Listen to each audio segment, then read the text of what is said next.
कभी कभी आईने के सामने खड़ी 13 वर्षीय संतो गरीबी के साथ साथ कुरूपता का ऐसा मेल देखकर अपना चेहरा दोनों हाथों से ढांपकर सिसकने लगती थी। मुझे अपने इस बदसूरत चेहरे के साथ ही जीवन गुजारना है, पर मैं भी प्रतिज्ञा करती हूँ कि मैं अपने माता पिता का नाम रोशन करूंगी। पिता रामेश्वर के पास एक बैलगाड़ी थी जिसमें वो गांव के लोगों का सामान शहर ले जाता था। माँ लोगों के घरों में काम करती थी। आमदनी का कोई अन्य जरिया ना था। संतो, मैं काम पर जा रही हूँ, आज भाई को देखना, स्कूल जाने की जरूरत नहीं है। लेकिन माँ, आज तो मेरा स्कूल जाना बहुत जरूरी है। मास्टर जी ने कहा था कि आज वजीफा मिलने वाली परीक्षा है, उसमें पास हो जाऊंगी तो मुझे प्रति माह 20 रुपए वजीफा मिलेगा। 20 रुपए? अच्छा ठीक है, जा, मैं किसी तरह संभाल लूंगी। तब तक उसके पिता रामेश्वर आ गए। क्या करेगी पढ़ लिख कर? घर के काम काज सीख ले, वही काम आएंगे। सूरत भी तो नहीं दिया ऊपर वाले ने। जा पहले पानी लेकर आ। संतो को तो आदत ही पड़ गई थी अपने पिता से जली कटी सुनने की। वो तो कई बार अपने पिता के सामने भी नहीं पढ़ना चाहती थी। उठकर पानी दिया, फिर स्कूल के लिए तैयार होने चली गई। 2 दिन कपड़ों में ही पूरा साल गुजर जाता था, पर वो कभी अपने माता पिता से कपड़े न मांगती थी। स्कूल पहुंची तो इतनी देर कहाँ लगा दी? मास्टर जी, भाई को संभाल रही थी। कल से टाइम से स्कूल आ जाना, वरना सारे दिन खड़े रहना पड़ेगा। जी मास्टर जी। सभी लड़के लड़कियां ठठाकर हंस पड़े। उस दिन परीक्षा हुई। 1 महीने बाद रिजल्ट आया तो पूरे स्कूल में संतो का नाम वजीफे के लिए आया। संतो, कल अपने पिता को बुला कर ले आना। दूसरे दिन रामेश्वर स्कूल आ गया। बिटिया को वजीफा मिलेगा, उसकी पढ़ाई रुकनी नहीं चाहिए किसी भी हाल में। पढ़ने में बहुत होशियार है वो, नाम रोशन करेगी आपका भी और साथ साथ हमारे स्कूल का भी। अब ठीक है। उन्होंने संतो की तरफ एक उचटती हुई दृष्टि डाली, पर उसके काले रंग और बदसुरती से उसका मन अजीब सी वितृष्णा से भर गया। घर आकर पत्नी से, लो 20 रुपए महीने तो ये कमा कर लाएगी, इसके बदले इसे स्कूल भेजना होगा। माँ ने सुना तो बेटी को कलेजे से लगा लिया। संतो पिता के गले लगने का सपना देखने का तो साहस भी नहीं कर सकती थी। कभी कभी कहीं ऐसा तो नहीं कि मैं इनकी सौतेली बेटी हूँ। परंतु अगले ही पल पिता की भौंडी नाक और अपनी नाक का एक जैसे होना उसका सगे बाप का आभास करवा देता। जब उसकी पहली वजीफे की रकम आई तो सबसे पहले घर की मरम्मत करवाने का फैसला किया गया था। बरसात में चारों तरफ से घर टपकता तो सारी रात आंखों में ही काटनी पड़ती थी। एक दिन रात में जब लालटेन की रोशनी में बैठी संतो अपना पाठ याद कर रही थी। इतना तेल कहाँ से आएगा कि रात में बैठकर तू पढ़ाई करेगी? बंद कर दे लालटेन, वरना कल के लिए तेल भी नहीं बचेगा। लो, बंद कर दिया लालटेन। संतो घर से बाहर आ गई। स्ट्रीट लाइट की चमकती रोशनी के नीचे बैठकर पढ़ने लगी। 1 घंटे पढ़कर घर में गई तो सब सो रहे थे।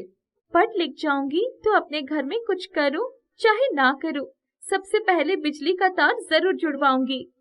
सुबह माँ की आवाज सुनाई पड़ी, अरे संतो उठ जरा, भाई को देख बेटी, ये भी आज सुबह सुबह ही उठ गया। मैं खाना बना रही हूँ, काम पर भी जाना है मुझे।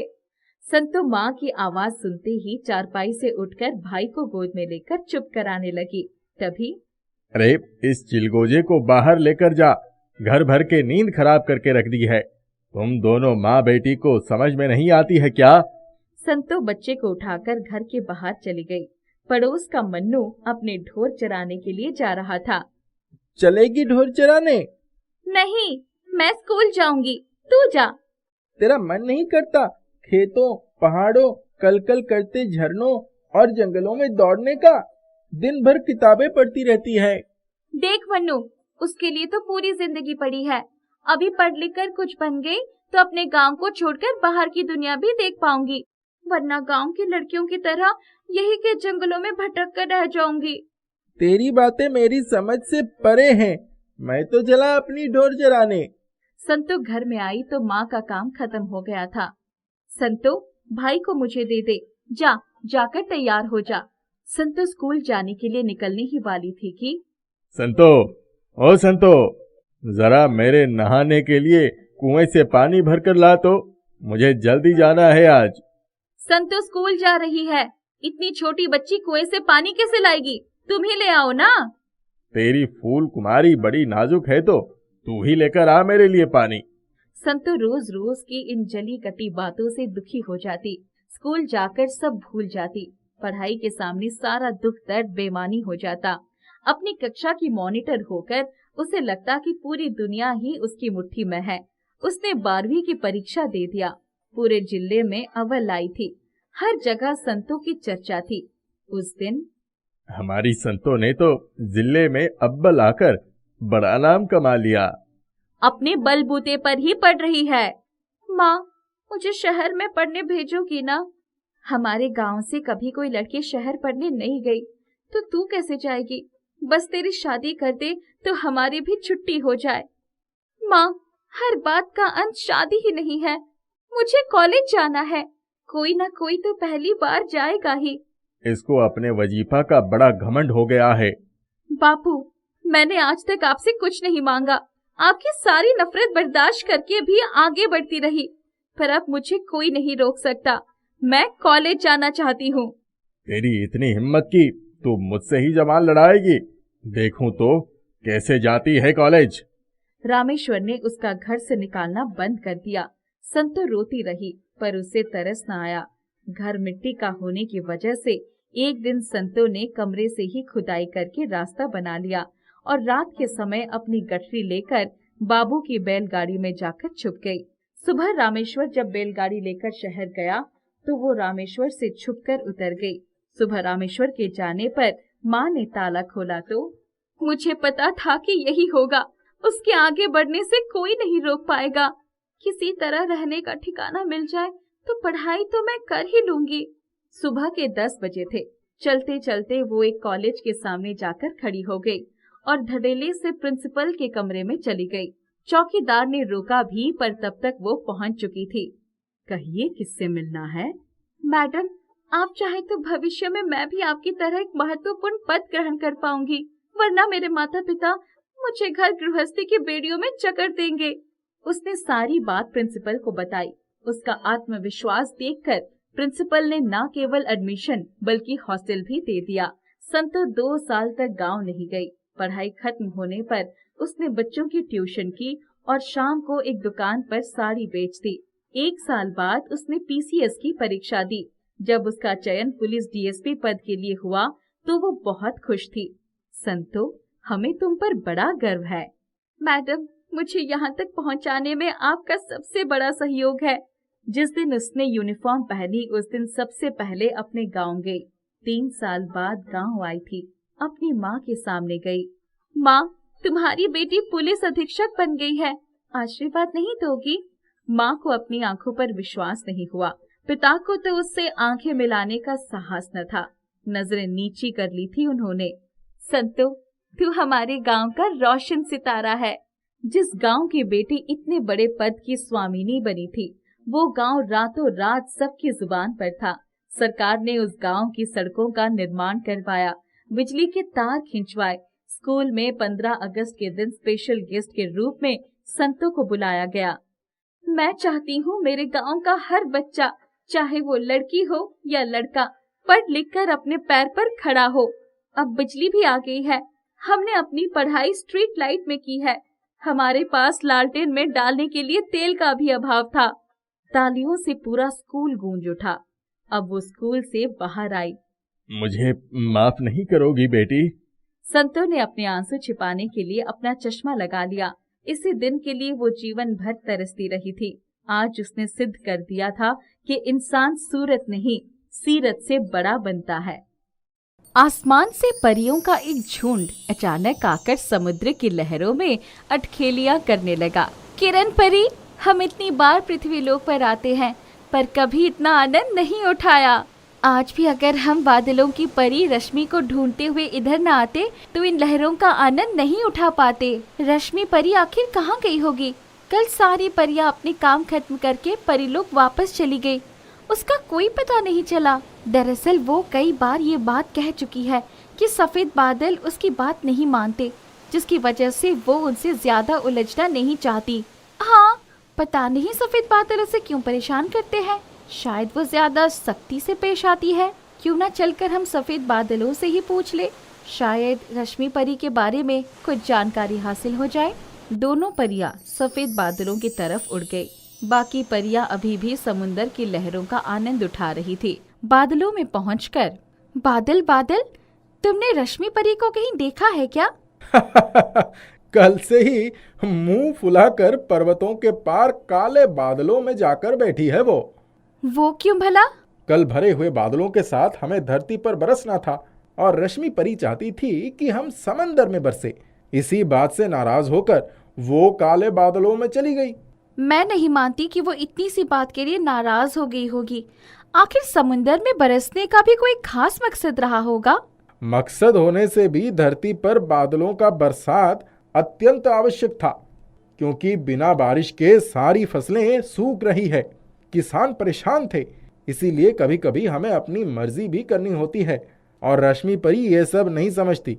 आप रानी परी से कहकर बादलों के लिए किसी अनुभवी परी की नियुक्ति करवाइए। तुम कह रहे हो तो मैं अवश्य बात करूंगी। अभी तो हमें रश्मि को ढूंढना आवश्यक है। इतना कहकर दोनों परियां पर्वतों के पार काले बादलों की खोज में चल पड़ी। बहुत देर तक उड़ते रहने के बाद उन्हें काले बादलों का टुकड़ा दिखाई पड़ा। वो देखो, काले बादल, वो अवश्य इसी जगह होगी। दोनों परियां बादलों में पहुंची तो रश्मि परी कुछ बच्चों के साथ खेल रही थी। रश्मि, तुम यहाँ क्या कर रही हो? सारे परी लोक में तुम्हें ढूंढा जा रहा है और तुम बच्चों के साथ मस्ती कर रही हो। मुझे बादलों की परी बनना स्वीकार नहीं है। वो मेरी बात ही नहीं मानते, तो मेरा बादलों की परी रहने का क्या मतलब है? हुआ क्या? तुम्हें क्या परेशानी है? बादलों से नाराज होकर यहाँ बैठ गई हो? देखो, ये छोटे छोटे बच्चे समुंदर के किनारे खेल रहे थे। अचानक ये समुंदर के अंदर जाने लगे। तभी मैंने सफेद बादल के एक टुकड़े को आदेश दिया कि समुंदर के ऊपर बरस जाओ, जिससे बच्चों का ध्यान भटक जाए और ये वापस आ जाए। पर बादल नहीं माना। क्या कहा उसने? उसने कहा कि सूखी फसलों के लिए बारिश अधिक आवश्यक है, इसलिए वो पहले धरती पर बरसेगा। आज तो फैसला होकर रहेगा।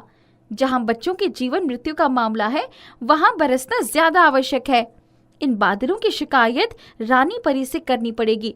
तुम हमारे साथ आओ। पर ये बच्चे हैं किसके? मुझे नहीं पता, पर रात तक इन्हें लेने कोई नहीं आया, तब मैं इन सबको लेकर यहाँ आ गई। चलो एक बार समुंदर के किनारे चलकर देखते हैं, शायद इन बच्चों के माता पिता इन्हें ढूंढ रहे हो। सब मिलकर समुंदर के किनारे आए तो अपने बच्चे को ढूंढते हुए सभी बच्चों के माता पिता बिलख रहे थे। आप लोग क्यों रो रहे हो? हमारे बच्चे कल समंदर में डूब गए। शायद हम थोड़ी देर के लिए उनके लिए कुछ खाना लेने गए थे, इतनी देर में ही बच्चे समंदर में डूब गए। ओहो, आप लोग यहीं रुकिए, मैं अभी आई। रश्मि परी जल्दी से सब बच्चों को लेकर समुंदर के किनारे आ गई। ये बच्चे आप लोगों के ही है? हाँ हाँ, यही है। सब एक दूसरे से लिपटकर रोने लगे। अब हमें यहाँ से चलना चाहिए, चलकर बादलों से बात करनी होगी। रश्मि परी का मकसद सही था, फिर बादल कैसे मनमानी कर सकते हैं? आज रश्मि परी के कारण ही इन बच्चों की जिंदगी बची है। फसलों को पानी थोड़ी देर बाद भी दिया जा सकता था। 3 परियां सफेद बादलों के पास पहुंच गई। आ गई तुम लोग, मुझे पता था कि तुम लोग आओगे। तुम्हें अपनी गलती का एहसास हो गया ना? बिल्कुल नहीं, मैं गलत हो ही नहीं सकता। हमारा काम धरती को स्वस्थ श्यामल बनाए रखना है, ना कि लोगों की जिंदगी बचाना है, वो भी ऐसे बच्चे जिनके माता पिता को उनकी चिंता ही नहीं है। नहीं, हम तुम्हारे साथ सहमत नहीं हैं। प्रकृति का काम ही है परोपकार करना। अगर तुम इतनी औछी विचार रखते हो तो हम तुम्हें श्राप दे देंगे। जिन बूंदों पर तुम्हें इतना अभिमान है, वो बूंदे तुमसे छीन लेंगे। नहीं नहीं परी रानी, ऐसा अभिशाप मत देना। रश्मि परी ने तुमसे कहा था समुंदर पर बारिश करने के लिए, पर तुम नहीं माने। ऐसा पहले भी कई बार हो चुका है। आगे से अगर ऐसा हुआ तो तुम स्वयं इन सब के जिम्मेदार होगे। इन्हें बादलों को हर जगह भेजने और उनसे काम लेने के लिए यहाँ नियुक्त किया गया है। रश्मि परी, हमें क्षमा कर दो। मैं आपको विश्वास दिलाता हूँ कि आगे से ऐसा नहीं होगा। आप जहाँ कहेंगी हम वहीं बरसेंगे। हम भूल गए थे कि हमारा अपना कोई अस्तित्व नहीं है। जब तक पानी की बूंदें नहीं होंगी हमारी कोई हैसियत नहीं है। इतने में काले बादल भी उमड़ते घुमड़ते आ गए। अरे यहाँ तो परियों और बादलों के बीच कोई गंभीर वार्तालाप चल रहा है, मुझे देखना चाहिए। क्या हुआ दोस्त? आखिर आज गिर ही गए। तुमको कितनी बार मना किया था कि बादलों की परी से मत उलझो। वो बहुत ही दयालु और समझदार हैं, उनका निर्णय हमेशा सही होता है। पर तुम अभी नए जमाने के बादल हो ना, गरजने कड़कने और मनमानी करके बिजली गिराने को ही अपना मुख्य काम समझते हो। यार जले पे नमक मत छिड़को, मैंने अपनी गलती मान ली है, अब क्यों मेरी शिकायत लगा रहे हो? अरे इसीलिए कहा जाता है कि बड़े बूढ़ों की बात हमेशा माननी चाहिए। वो भले पुराने जमाने के हैं पर उनका अनुभव नए लोगों से भी बहुत ज्यादा है। पर तुम्हारे जैसे लोग उस अनुभव से फायदा उठाने के बजाय उनका मजाक ही उड़ाते हो। माफ कर दो, तुम भी हमें माफ कर दो। अब मैं समझ गया हूँ, आगे से ऐसा नहीं होगा। रश्मि परी जो कहेगी वही होगा। परियों ने सफेद बादल को धन्यवाद किया और नीले समुंदर की तरफ उड़ गई। आओ रश्मि, थोड़ी देर तुम भी समुंदर की लहरों का आनंद उठाओ। आज हमने तुम्हें ढूंढते ढूंढते इस समुंदर में खूब मजे लिए। तुम्हें पता है, समुंदर में परियों का इस तरह अटखेलिया करना कभी कभी बहुत ही खतरनाक हो सकता है। अब हमें डराओ मत रश्मि, जल्दी बताओ कैसा खतरा हो सकता है? समुंदर में अक्सर मछुआरे मछलियाँ पकड़ने के लिए जाल डाल कर रखते हैं। कभी कभी वही जाल हमारे लिए घातक बन जाता है। एक बार हमारे पंख उसमें फंस जाए तो हम उलझते ही चले जाते हैं। आओ आओ, अगर ऐसा हुआ तो मैं समुंदर की परी किस दिन काम में आऊंगी। चलो सब लोग लहरों में खेलते हैं। सभी परियां लहरों के साथ खेलने लगी। तभी आसमान काले मेघों से घिर गया और थोड़ी ही देर में घनघोर बारिश होने लगी। परियां भीगते हुए समुंदर में खेलती रही। आज से पहले कभी इतना मजा नहीं आया था, पर हमें जल्दी से जल्दी परी लोग भी पहुंचना होगा। कहीं तूफान आ गया तो हम आज यही फंस जाएंगे। सभी परियां बाहर आई और बारिश में ही आसमान की तरफ उड़ गई। आज बादलों की परी बहुत खुश थी। एक तो उसने बच्चों की जान बचाई थी, दूसरे सफेद बादल से उसका समझौता हो गया था। राधा एक विधवा माँ थी जो अपने सास ससुर के साथ रहा करती थी, परंतु उसके सास ससुर बहुत लालची थे और उसे नफरत करते थे। वो उसे घर से निकालना चाहते थे। हालांकि वो अपनी 7 वर्षीय बेटी के साथ एक कोने में पड़ी रहा करती थी। अरे ओ कलमुही, कहाँ मर गई? अभी तक तूने मेरे नहाने का पानी गर्म नहीं किया। अरे ओ कुलक्षणी, मेरा चश्मा कहाँ रख दिया? जल्दी लाकर दे, मुझे अखबार पढ़ना है। अभी आती हूँ। उस समय राधा रसोई में पराठा बना रही थी। वो अपनी सास के लिए जल्दी से पानी गर्म करके लेकर जाती है, जो कि उसके हाथ पर छलक जाता है, पर वो उसकी परवाह किए बगैर बाथरूम में गर्म पानी रख आती है। तभी रमाकांत की दोबारा से आवाज आती है तो वो उनका चश्मा देने के लिए दौड़ती है। उसी समय चंद्रकली बाथरूम में घुस जाती है और गर्म पानी देखकर आग बबूला हो जाती है। हे भगवान, ये तो मुझे मारना चाहती है। इतना गर्म पानी, मैंने जैसे ही हाथ डाला मेरा हाथ जल गया। ये तो चाहती है कि मैं मर जाऊं और सारी प्रॉपर्टी इसके हाथ में आ जाए। ना जाने ध्यान कहाँ रहता है इसका। ये देखो, रसोई में धुआं धुआं हो रहा है। सारे परोठे जला दिए, एक काम भी ढंग से नहीं करती है। एक तो मेरे बेटे को खा गई, ऊपर से पौता भी नहीं दिया। अब न जाने क्यों यहाँ पड़ी रहती है। राधा इसी तरह से दिन रात ताने सुना करती थी और रोती रहती थी। कुछ समय बाद उसके पति की बरसी थी तो वो अपनी सास से बोली, माँ जी, कल आपके बेटे की बरसी है।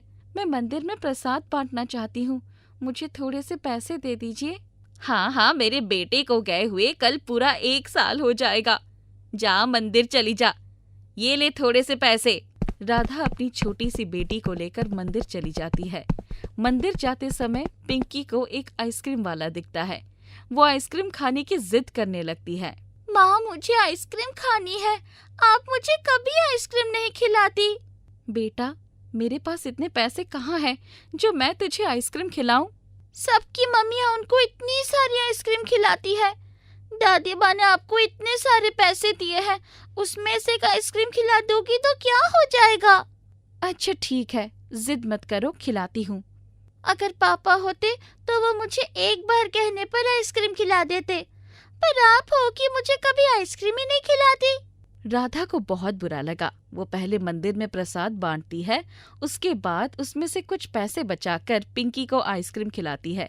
तभी चंद्रकली भी वहाँ आ जाती है और दोनों माँ बेटी को आइसक्रीम खाते देखकर आग बबूला हो जाती है और उनसे कहती है, थोड़े से जो पैसे मैंने अपने बेटे की आत्मा की शांति के लिए दी थी, वो भी तुझसे बर्दाश्त नहीं हुए। उन पैसों से तू आइसक्रीम खा रही है? तुझे तो बहाना चाहिए ना।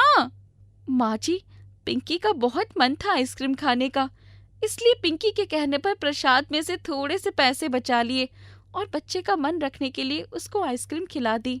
बच्चा तो बहाना है, खुद की जीभ चटोर मार रही होगी। सोचा होगा मैं थोड़ा घर से निकली हूँ तो अपनी जीभ के स्वाद को बढ़ा लेती हूँ, है ना? उस दिन चंद्रकली उन्हें अपने घर में नहीं घुसने देती और उन्हें धक्का मारकर वहाँ से भगा देती है। वो दोनों रोती हुई अपने नसीब को कोसती हुई जंगल की ओर चल पड़ती है। जंगल पहुंचकर वो एक पेड़ के नीचे बैठ जाती है। थोड़ी देर बाद उन्हें एक खरगोश दिखाई देता है, जिसकी कमर पर एक कुब्बड़ होता है। माँ, ये खरगोश तो बहुत अजीब है, इसकी कमर पर तो बहुत बड़ा फोड़ा है। मैं जानता हूँ तुम दोनों बहुत अच्छी हो और तुम मेरी मदद कर सकती हो। तुम बोलने वाले खरगोश हो? हाँ, मैं बोलने वाला खरगोश हूँ, पर जो सच्चे दिल वाला होगा वही मेरी आवाज सुनेगा और वो मेरी मदद करेगा, इसीलिए मैं तुम्हारे सामने आया हूँ। हम तुम्हारी मदद कैसे कर सकते हैं? इस जंगल में नीली नदी के पास एक खेत है जहाँ पर एक सुनहरी गाजर है। अगर तुम वो लाकर मुझे दे दो तो उसे खाकर मैं अपनी इस बीमारी से निजात पा सकता हूँ। ठीक है, हम अभी तुम्हारे लिए वो सुनहरी गाजर लेकर आते हैं। राधा और पिंकी नीली नदी के पास पहुँच जाती है, जहाँ पर एक सुनहरी गाजर बीचों बीच चमक रही होती है। राधा जैसे ही उस खेत में अपना पैर रखती है तो उसको जोरदार झटका लगता है और वो पीछे की तरफ जाकर गिर जाती है। तभी खेत में से आवाज आती है, इस खेत में तुम तभी कदम रख सकती हो जब मेरी एक पहेली का जवाब दोगी। अगर तुमने जवाब दे दिया तो ये गाजर तुम्हारे पास जाएगा, और अगर तुम गलत जवाब दिया तो ये अग्नि तुम्हें जलाकर भस्म कर देगी। मैं तुम्हारे सारे जवाब देने के लिए तैयार हूँ। तो सुनो, मैं कौन हूँ जो एक आदमी को दो बना देता है? राधा सोच में पड़ जाती है। तभी पिंकी उसके कान में उसका जवाब बताती है। राधा खुश होकर जवाब देती है, इसका उत्तर है आईना। बिल्कुल सही जवाब। अब तुम ये गाजर ले सकती हो। राधा खुशी खुशी उस सुनहरी गाजर को लेकर खरगोश के पास पहुंचती है। सुनहरी गाजर को खाकर खरगोश एक परी का रूप ले लेता है और कहता है, मैं एक श्राप के कारण खरगोश बन गई थी और उस श्राप को तोड़ने का जरिया ये सुनहरी गाजर ही था। तुमने श्राप से मुझे मुक्त किया है, मैं तुम्हें इसका इनाम देना चाहती हूँ। मेरा ये जो बिल है, इसमें तुम जितनी बार हाथ डालोगी तुम्हें एक आइसक्रीम मिलेगी। अगर विश्वास नहीं आता तो पिंकी हाथ डालकर आइसक्रीम निकाल लो। पिंकी जैसे ही उस बिल में हाथ डालती है तो उसमें से एक आइसक्रीम बाहर निकलती है, पर वो आइसक्रीम मिट्टी की बनी होती है, जिसे देखकर राधा और पिंकी दोनों को आश्चर्य होता है। इस पर परी कहती है, घबराओ मत, ये देखने में मिट्टी की आइसक्रीम लग रही है, पर खाने में बिल्कुल असली आइसक्रीम का स्वाद है। ये कभी पिघलती नहीं है, ना ही टूटती है। पिंकी और राधा जैसे ही उस आइसक्रीम को खाती है तो उनको उसका स्वाद बहुत अच्छा लगता है। वो परी वहाँ से गायब हो जाती है। फिर पिंकी और राधा जी भर के मिट्टी की आइसक्रीम खाती है और उसके बाद वो उन्हें बाजार में बेचना शुरू कर देती है, जिससे उन्हें बहुत मुनाफा होता है। अरे ये आइसक्रीम तो बिल्कुल भी अच्छी नहीं है। अगर तुम्हें अच्छी आइसक्रीम खानी है तो राधा की आइसक्रीम खाकर देखो, वो बहुत ही लाजवाब है। इससे तो लाख गुना अच्छा उसका स्वाद है। वो देखने में मिट्टी की आइसक्रीम लगती है, पर खाने में मजा ही आ जाता है। वाह! अब राधा की आइसक्रीम की दुकान के आगे लाइन लगी रहती थी। उधर उसकी सास और ससुर को अपनी गलती का एहसास हो जाता है और वो भी उसके साथ रहने लगते हैं। सभी आइसक्रीम का व्यापार करके बहुत खुश होते हैं और शहर के लोग भी बहुत खुश होते हैं, क्योंकि अब सभी को एक अच्छी और अलग तरह की आइसक्रीम खाने को मिल रही थी। मंजरी माँ के पास ही बैठी थी जब सुमन ने आकर बताया कि अगले हफ्ते से सामने वाली खाली मैदान में मेला लगने वाला है। मंजरी का दिल खुशी के मारे तेजी से धड़कने लगा। वो भागती हुई अपनी बड़ी बहन नीरजा के पास गई। दीदी दीदी, तुम्हें पता है हमारे घर के सामने वाली खाली मैदान में मेला लग रहा है। क्या सच? तब तो बड़ा मजा आने वाला है। तुम्हें याद है पिछली बार हमने कितनी मस्ती की थी? हाँ दीदी, इस बार भी डांस के प्रोग्राम होंगे ना, हम भी देखेंगे। पिछले बार हमारे पास टिकट के पैसे नहीं जुटे थे, इस बार हमें पहले से ही पैसे इकट्ठे करके रखने होंगे। दोनों बहनों ने मेले में जाने के लिए ढेर मंसूबे सजाए। दीदी, मैं जरा कविता के घर से आती हूँ, पता तो चले कि खबर सच्ची है कि झूठी। वैसे किसने बताया तुम्हें? जानकी, जो कविता के घर में बर्तन धोती है, उसकी बेटी सुमन ने। तब तो जरूर कविता के यहाँ जाओ, सामने वाली जगह उन्हीं लोगों की तो है। उनके पिताजी ने अगर मैदान में मेला लगाने की अनुमति दे दी होगी तो कविता को जरूर पता होगा। अभी जाऊं? देख लो, अम्मा जाने दे तब ना। मैं कविता से कॉपी लेने जा रही हूँ। इतना कहकर मंजरी कविता के घर चली गई। अरे मंजरी, तुम इतनी सुबह सुबह, सब ठीक है ना? हाँ हाँ, सब ठीक है। तू बता, क्या खबर है? कुछ नहीं, दरअसल साल की तरह इस बार भी सामने वाले मैदान में मेला लग रहा है ना, तो लोगों का आना जाना बहुत बढ़ गया है। मुझे तो पढ़ने का समय ही नहीं मिल रहा है। परीक्षा के लिए तेरी तैयारी हो गई क्या? वाकई? हाँ, हर साल ही तो लगता है, इसमें इतनी हैरानी की क्या बात है? नहीं, मैं तो ऐसे ही पूछ रही थी। मेले में बहुत मजा आएगा। पिछली बार हमने कितनी मस्ती की थी ना। हाँ, तू बैठ, मैं तेरे लिए कुछ खाने को लाती हूँ। थोड़ी देर बाद मंजरी कविता के यहाँ से चली आई। कहाँ गई थी? माँ, बताया तो था कि कविता से कॉपी लेनी थी। और कॉपी कहाँ है? उसकी कोई सहेली ले गई। मंजरी, देखो, तुम दोनों बहनों को पढ़ने के लिए ही मैं यहाँ शहर में बैठी हूँ, वरना तुम्हारे पापा के घर से चले जाने के बाद मेरा यहाँ दम घुटता है।